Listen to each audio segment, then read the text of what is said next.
dor lombar, protusão discal, hérnia de disco, é tudo a mesma coisa, né? E se não é, quais são as diferenças e quais são as implicações de cada uma delas aí? Muito bem. Bom, vamos lá. Lombalgia é o nome científico da dor nas costas, né? Tá? A gente tem várias causas de dor nas costas, né? A gente até fala-se, né? Que as costas normalmente ela não tem uma causa só, ela é um problema multifatorial. É uma junção de várias coisas que vai acabar causando a lombalgia, causando a dor nas costas, né? Dentre as várias causas de dor nas costas, a mais comum delas a gente chama de dor mecânica. Né? O que é? É uma sobrecarga do sistema, uma sobrecarga da coluna. Né?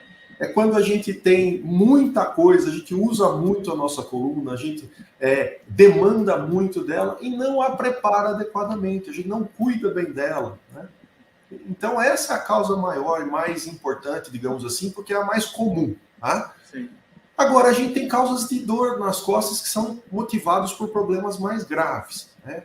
Um dos mais graves e mais importantes é quando a dor nas costas ela é motivada por uma irritação das raízes dos nervos dentro do canal da coluna lombar. Né? É o que o pessoal fala, né, popularmente de dor no nervo ciático. Na verdade, nessa situação, né, o que acontece não é a irritação propriamente do nervo ciático, que é o nervo que passa ali atrás da região glútea, para a coxa e desce para a perna.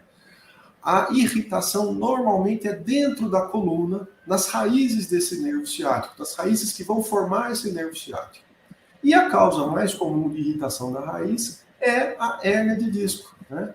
A nossa coluna, a imagem que vem na nossa cabeça quando a gente fala em coluna é uma coluna grega, né? Uma coluna de mármore sustentando todo um edifício. Mas, na verdade, a nossa coluna ela é formada de vários ossinhos pequenos, que são as vértebras, equilibradas umas sobre as outras, né? Em cima dos tais dos discos. Né? Tem um pequeno esquemazinho aqui, vamos ver se a gente consegue mostrar. Né? Então, a ideia que vem na nossa cabeça dessa coluna grega, né? Dura, rígida, mas, na verdade, nós temos uma estrutura muito mais inteligente, muito mais interessante, que é essa aqui. Né? Cada ossinho desses aqui é uma vértebra, e entre uma vértebra e outra, essa estrutura aqui no meio é o disquinho. Tá? O disco é a estrutura que fornece o movimento da coluna. Tá?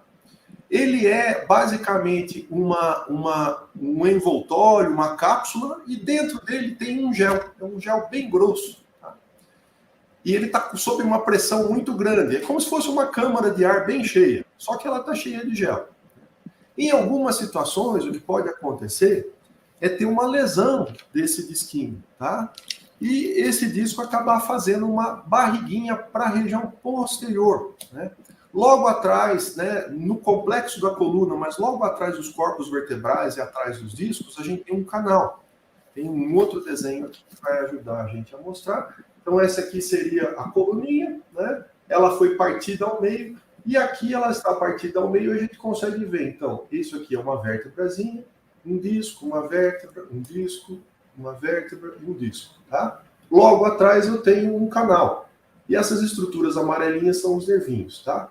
O primeiro disco seria um disco normal. Ele é um disco que o centro dele é bem claro, ele está cheio de gel.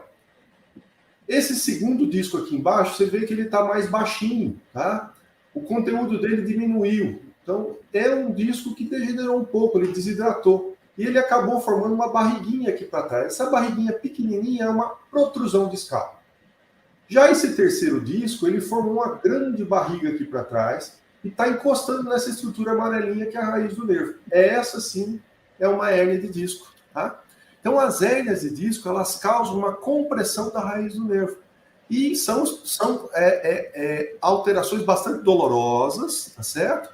E que vão causar não só dor nas costas, mas dor que se irradia pela face posterior da coxa, na região glútea. Muitas vezes, essa dor também está relacionada à dormência na face posterior da coxa, na face lateral da coxa e da perna. E pode até mesmo ocasionar fraqueza, dependendo de qual raiz do nervo vai ser acometida e o quanto essa raiz vai ser acometida. Né? Então, para resumir, né? Nem toda dor nas costas é grave, tá certo? A grande maioria das dores nas costas são ocasionadas por problemas mais leves, que são coisas cotidianas, são causadas por sobrecarga da nossa coluna. E, eventualmente, a gente tem compressões das raízes dos nervos, que são as tais das dores ciáticas, e que, na maioria das vezes, elas são relacionadas com alguma hérnia discal. Tá? As protrusões discais, por outro lado, mostram que a nossa coluna já não vai tão bem quanto antes, mas elas não chegam a causar compressão do disco. Tá? Então, protrusão discal, em geral, não é algo preocupante.